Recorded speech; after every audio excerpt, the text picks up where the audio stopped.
喺踏入2026嘅一刻啦，當我哋標大眼嘅場將會上演3分鐘嘅光影匯演嘅，到時咧我哋會陪住大家一齊迎接新一年㗎。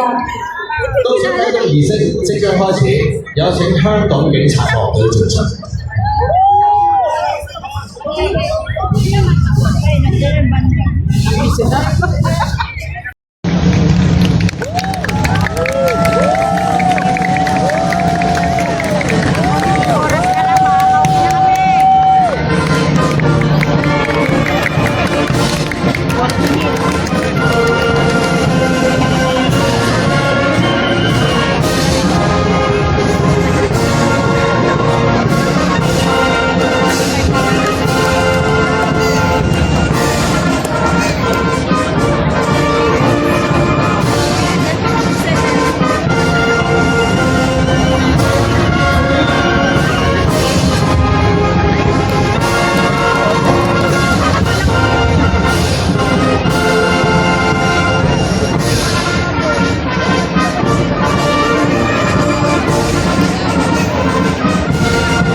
歡迎幾位主禮嘉賓，倒數啟動儀式現在開始，恭請主禮嘉賓 The Honourable John K.C. Lee, the Chief Executive of the Hong Kong Special Administrative Region， 香港特別行政區行政長官李家超先生。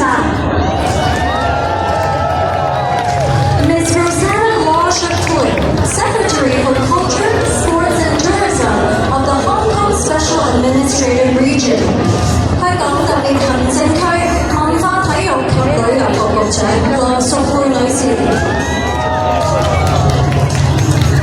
Dr. Peter Lam, Chairman of Hong Kong Tourism Board， 香港旅遊發展局主席林建國博士為我哋主持啟動儀式。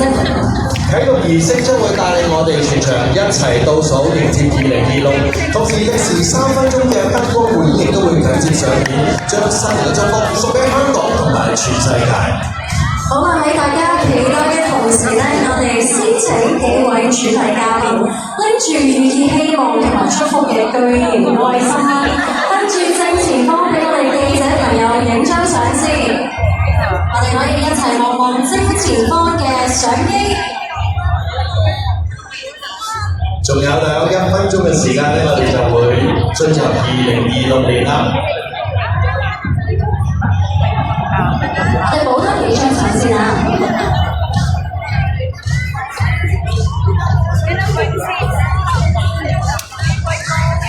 好啦，我哋一陣間咧喺數3聲之後咧，就有請我哋嘅主禮嘉賓將手上面嘅巨型愛心放喺我哋嘅啟動台上面，為香港向全世界送上祝福。